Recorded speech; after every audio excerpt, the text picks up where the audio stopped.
السلام عليكم ورحمة الله وبركاته. ازيكم يا حبايبي؟ اخباركم ايه؟ يا رب دايما تكونوا بخير يا رب. ان شاء الله بقى وصفتنا النهارده جميلة جدا. وصفتنا هي الرز البخاري مع سلطة الدقوس، حاجة كده جميلة. يلا بينا نسمي الله ونخش على طريقتنا وعلى المقادير بتاعتنا. معايا هنا طماطميتين ضربهم في الخلاط، ومعايا جزر متقطع شرايح، وجزر مبشور، وبصلة متقطعة شرايح، 3 فصوص توم، معجون صلصة، شطة، حبهان رومي، ورق لوري، جنزبيل فريش، والبهارات الناعم كمون وملح وفلفل اسمر وكزبرة ناشفة والسبع بهارات، واللحمة بتاعتنا، ومعايا كوبايتين رز. يلا بينا نسمي الله ونخش على الطريقة بتاعتنا.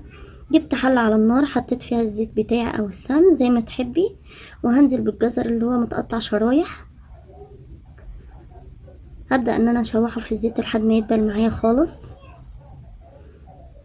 تمام كده. نبدأ ان احنا نطلعه بعد ما نشوحه ويطرى معايا. نبدأ ان احنا نطلعه ونبدأ ننزل باللحمة بتاعتنا في الزيت، نديها تحميرة حلوة كده من الجنبين.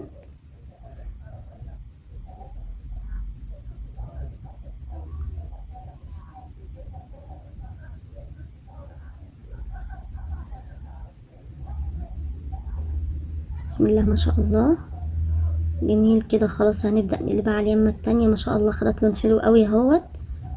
نبدأ نقلبها لحد ما اليمة التانية تاخد لون احمر كمان. نبدأ ان احنا نطلعها كده تمام زي الفل. نبدأ بقى ان احنا نطلعها. خلاص احنا خدنا اللون اللي احنا عايزينه. نبدأ نطلعها.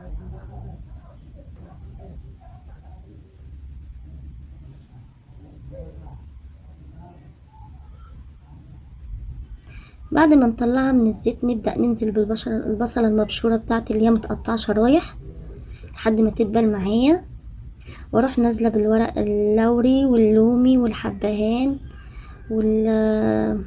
والقرنفل بتاعي، ياخدولهم تشويحة حلوة كده لحد ما ريحتهم تطلع.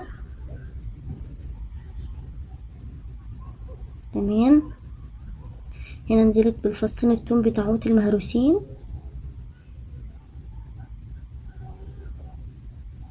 لحد ما الريحة بتاعتهم تطلع معايا، ريحة البهارات الجميلة دي تطلع معايا والثوم. هبدأ انزل بمعلقتين معجون صلصة زي الفل، نقلبهم حلو. وبعد كده هنزل بالطماطميتين المبشورين. بس انا هنا صراحة الكاميرا كانت فصلت مني وانا بحط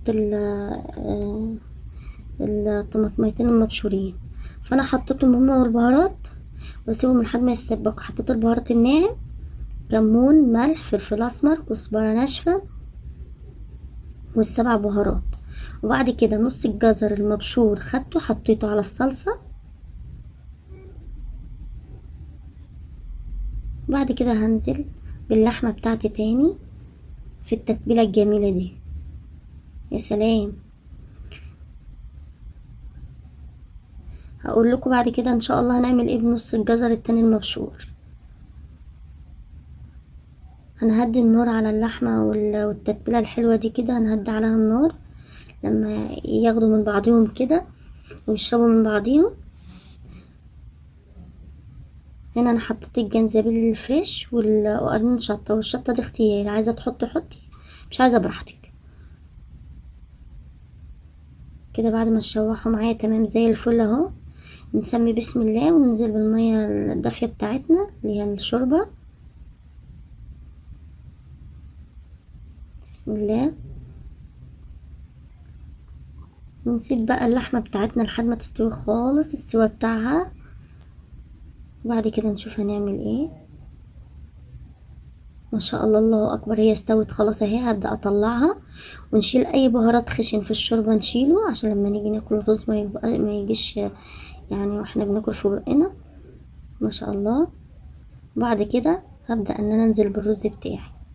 هنزل بالجزر الاول، نص الجزر التاني اللي هو المبشور اللي احنا كنا عاينينه. وبعد كده نزلت بالرز بتاعي. خلاص هسيبه بقى يتشرب وهدى عليه. وهنا اللحمة بتاعتي انا حاطه معلقتين معجون صلصة، حطيتهم على وش اللحمة ودخلتها الفرن. تمام. هنا بقى نعمل سلطة الدقوس بتاعتنا اللي هي عبارة عن طماطمية متقطعة، 3 فصوص توم، عصرة ليمون، بقدونس اخضر، و... وكزبرة ناشفة، وكمون وملح والسبع بهارات وشطة، بس كده. ده بقدونس على كزبرة، الخضار ده بقدونس على كزبرة.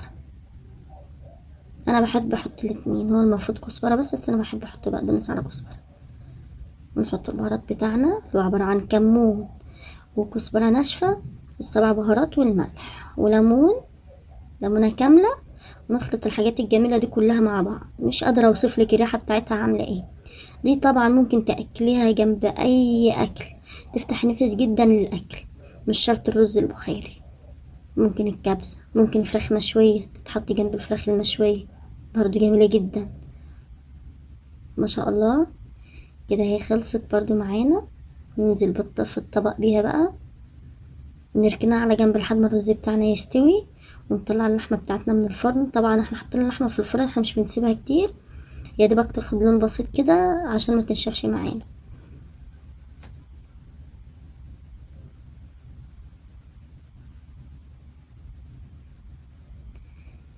تمام كده الرز بتاعنا خلص. بسم الله ما شاء الله، والله ريحته جنان جنان، انا مش قادره اوصف لكم الطعم والريحه حكايه.